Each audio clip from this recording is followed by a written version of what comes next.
السلام عليكم ورحمة الله وبركاته. أهلا وسهلا بكم، يا رب تكونوا بخير دايما، اللهم أمين يا رب العالمين. النهاردة ورد بإذن الله علينا وعليكم بإذن الله. النهاردة هيكون الفيديو بتاعنا فازة وفيها وردتين ثلاثة، نشوف مع بعض بتترسم ازاي واحنا بندي أضواءنا وظلالنا.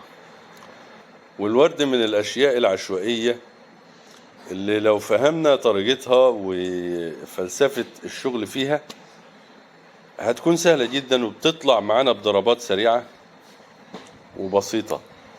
والورد ليه طرق مختلفة كتير ممكن تتعامل أو يتعامل بيها الوردة.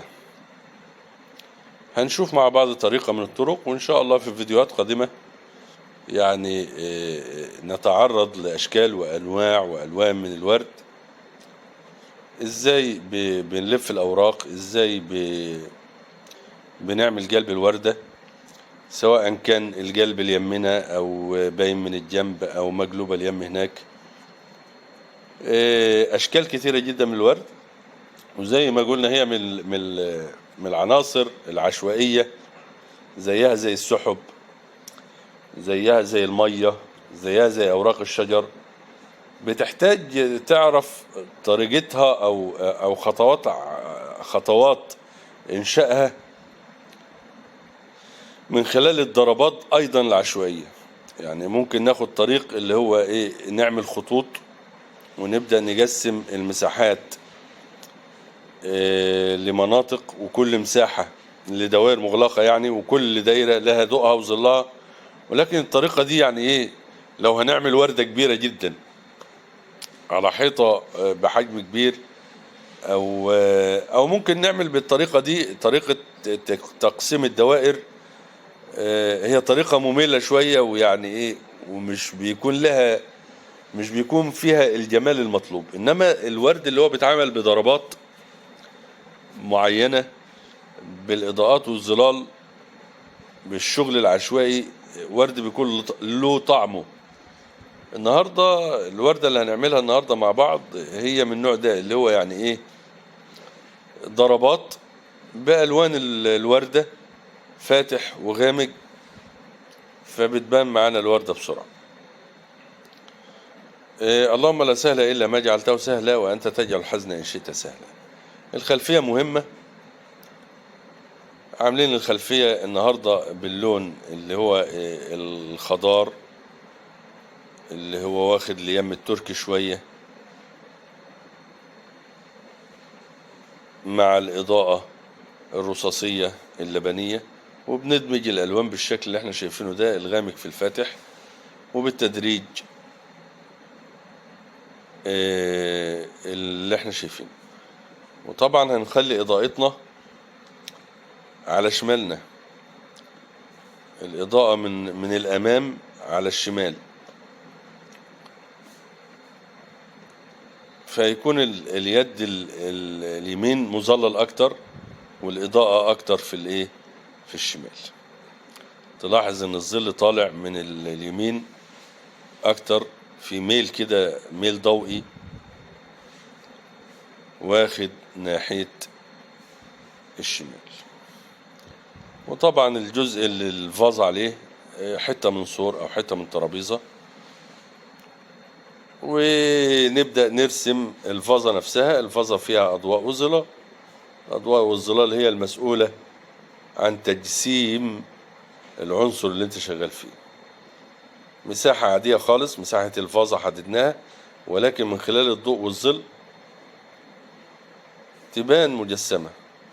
شفت الضربة الكشميري اللي أنا ضربتها دي، وكأنها ضي الوردة اللي لسه هتتعمل، ضي الوردة في الفازة دي خزف تقريبا، فعاملة ضي الوردة، عاملة ضي على الفازة كده. خدنا الضي مبدئيا واحنا ماشيين في السكة.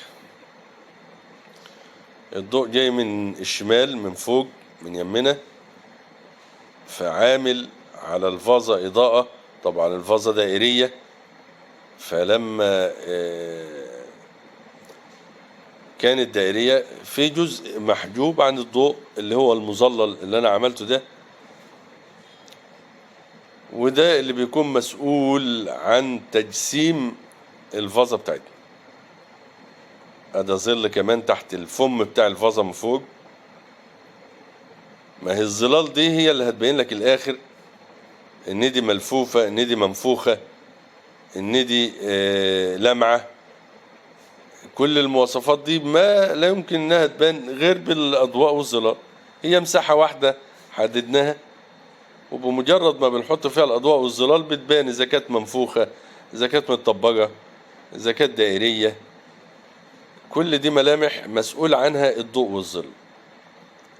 طبعا الفازة ما خلصتش لسه، هنرجع لها تاني، ولكن كما تعودنا بنحط الوان مبدئية، وبرضو اماكن الاوراق بنحطها بلون مبدئي، وهنسيب الاوراق ونبدأ نرجع نروح للورد نحط له الوان مبدئية، ونسيب الورد ونرجع للفازة ندي فيها ملامح، ونسيب الفازة، وهكذا بنلف وندور حوالين العناصر، بنحط ضرباتنا فاتح وغامق، ضوء وظل.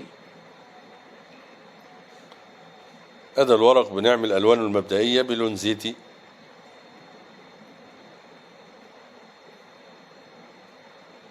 هكذا. وبعض الأوراق المرتفعة واللي هي مدارية وراها أوراق أخرى، فالمرتفع بياخد فاتح، والمنخفض والبعيد بياخد اللون الغامق. ادي الاوراق بسرعة عملناها، وانتقلنا للوردة.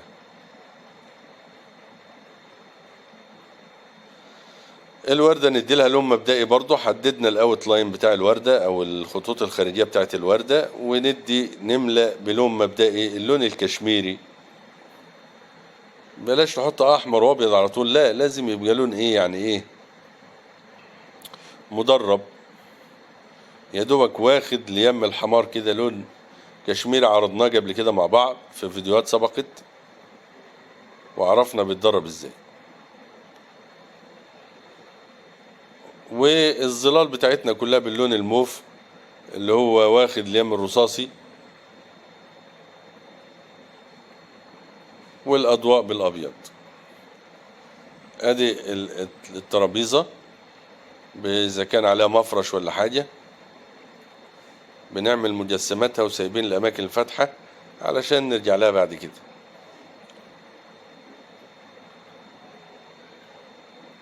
جسور الظل هنعملها الاخر بين الفازة والترابيزة، بين الوردة والترابيزة، الوردة اللي واقعة دي. وادي بعض الاضواء. معلش انا اتنقل بين عناصر الطبيعة واحدة واحدة كده. باللون الزيتي الفاتح بندي بعض الضربات للأوراق المرتفعة، وسايبين أماكن مظللة بين الأوراق وبعضها. هي لو ضربت ضربات يعني طولية كده أو سحبات بالفرشة كده، خلاص بان إن هنا ورق.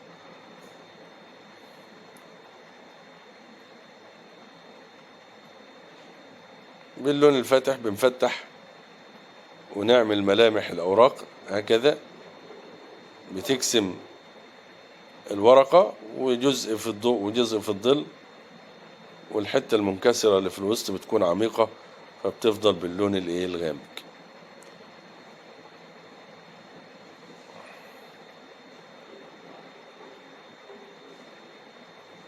مجرد ما حطيت الألوان المبدئية بانت ملامح الرسمة بتاعتك.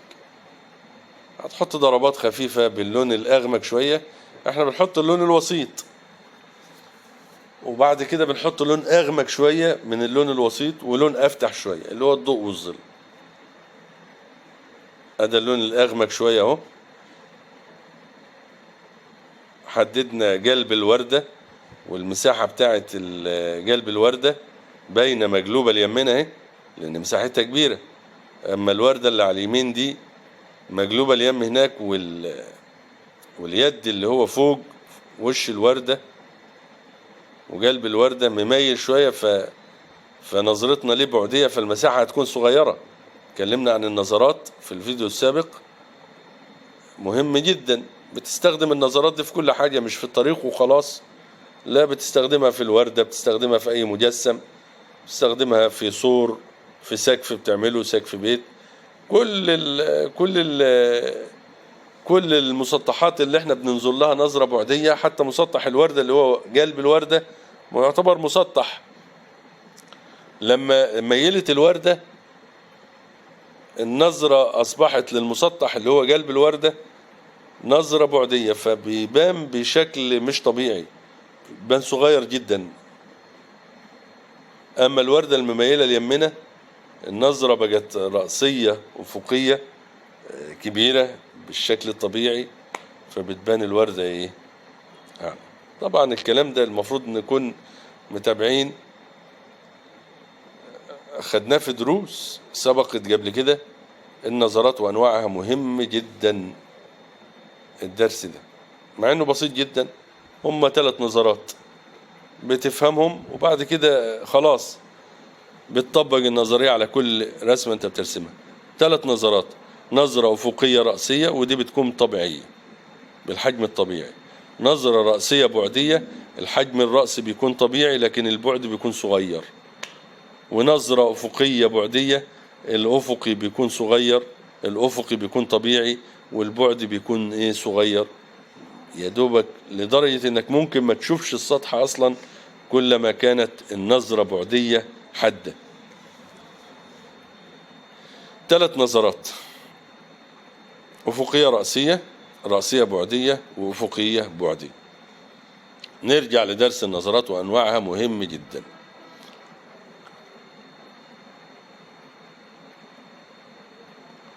الوردة زي ما احنا شايفين بنغمق القلب شوية، قلنا حطينا لون وسيط ولون أغمق شوية ولون أفتح شوية، وبندي بعض الظلال في الأماكن البعيدة عن مصدر الضوء. والظلال بتكون من جنس الألوان، من جنس اللون أو لون العنصر اللي أنا شغال فيه.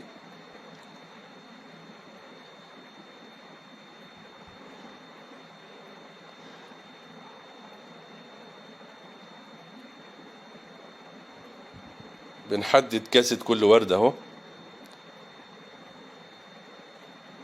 لو سبت الوردة كده شغالة، ولكن زي ما حطينا الظلال والأعماق دي هنحط برضو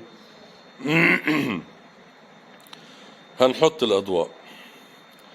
والأضواء حاول ما تخليش الأضواء باللون الأبيض، لا، الأضواء من نفس لون الضوء اللي أنا عملته في الأول. شفت اللون الكشميري الأولاني؟ اعمل بيه أضواءك تاني. الأبيض بتحطه في نطاق ضيق جدا في الأماكن اللامعة جدا في الوردة، بتديلها لطشات خفيفة كده زي ما هنشوف مع بعض، دي بتكون كافية جدا. لو زودت الأبيض وأفورت في الإضاءة بتبوظ معاك العنصر اللي انت شغال فيه. وده اللي كنا بنجع فيه واحنا في بداية شغلنا، في بداية الرسم، واحنا بنبتدئ لسه كنا بنحط أضواء عالية جدا فتبوظ معانا الايه الشكل. وساعات نحط إضاءة تظليل عالي جدا يبوظ معاك الشكل. ولكن القصة كلها في وضع الأضواء والظلال المناسبة. المناسبة لازم تكون أضواء مناسبة، ولازم تكون ظلال مناسبة. وكل ظلال عنصر بيكون من جنس لونه. لازم يكون عندك حاجة اسمها أعلى ضوء وأعلى ظل، لازم تتدرج في وضع الظلال وأيضا في وضع الأضواء. والترابيزة اللي تحت يعني اهتمامنا بيها إلى حد ما كأنه مفرش واخد برضو أضواء وظلال. وأدى ظل الترابيزة من الناحية التانية، وأنا جاي واحدة واحدة زي ما قلنا التدرج في الظل.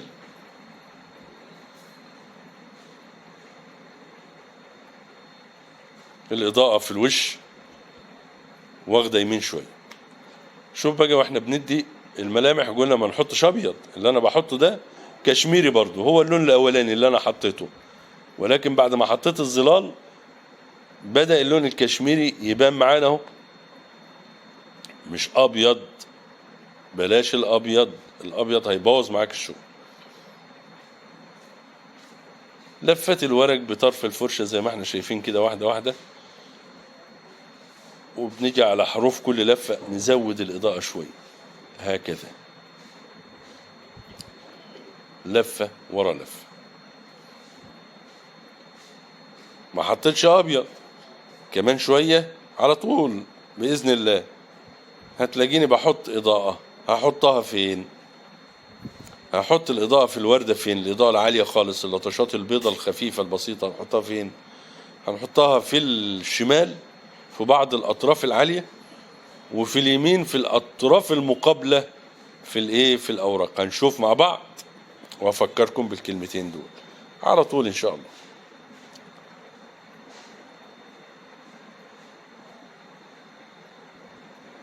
أدي ملامح الأوراق، شفت بتتحط إزاي. وهنا بص اللطشات الفاتحة خالص أهي في الأوراق المقابلة للضوء، أدي هنا، والورقة دي برضو، وحتة من الورقة دي هكذا أهو. سبت الإيه؟ الظلال في الناحية التانية زي ما هي. وأدي اللسعات البيضة الأعلى على الإطلاق أهو، اللي هي الحتت اللي نورت. بنحط الفاتح أو الأبيض في نطاق ضيق جدا، حتى في الأطراف اللي في الناحية التانية برضو استقبل الضوء. أما تحت ما تجيش ليامه خالص بالأبيض إطلاقا، لا ده أنا بظلله أكتر زي ما احنا شايفينه، فتبان مجسمة أو تجسيم الوردة زي ما احنا شايفين كده، ويبان الشغل مجسم ثلاثي الأبعاد. الوردة لها سمك ولها أوجه بالضوء والظل زي ما شوفنا. يبقى حددنا مساحة الوردة، حطينا لون مبدئي، وبدأنا نحط لون أفتح ولون أغمق. وادي الوردة اللي معانا اهي، نفس الكلام، الإضاءة من هنا وبعض الأوراق اللي هناك اللي في وش الضوء. وحتى الوردة دي برضو نفس الكلام ونفس الفلسفة، ورقة نحط إضاءة ونسحب من الإضاءة أطراف الإيه؟ الأوراق، لفة ورا لفة. خلي بالك مش باللون الأبيض، بنحط باللون الكشميري اللي احنا حطيناه الأول خالص. طب باين أبيض ليه؟ لأننا ظللنا. لما ظللنا ورجعنا نحط الأبيض، بحطه بس في الإيه؟ في نطاق ضيق في الأطراف اللي هي اليم الإضاءة، وبموته تاني. يعني مش بسيبه أبيض كده وخلاص، لا لازم أدمجه بإيه؟ بطريقة ملفوفة كده برضو لائقة بالوردة. خلاص بسرعة بتلاقي الوردة ظهرت معك. أدعو الله للجميع بالتوفيق. اللهم لا سهل إلا ما جعلته سهلا، وأنت تجعل الحزن إن شئت سهلا. بهذه اللمسات البسيطة نكون وصلنا لنهاية رحلتنا النهاردة، رحلة الورد. يا رب نكون استفدنا واستمتعنا مع بعض. وفي الختام بفكركم بالإعجاب بالفيديو كي ينتشر الخير على أيديكم دعما لنا وكي يستمر ذلك الخير. بارك الله فيكم وحفظكم، وعلى أمل اللقاء بكم وورود جديدة وأشكال جديدة من الورد لعشاق الورد ومحب الورد. كما يعني نأمل أيضا أن نلتقي ومناظر جديدة وأجواء جديدة ومعلومات وخبرات جديدة. على أمل لقاء بكم. لكم مني أطيب المنى وأسمى الدعوات، والسلام عليكم ورحمة الله وبركاته.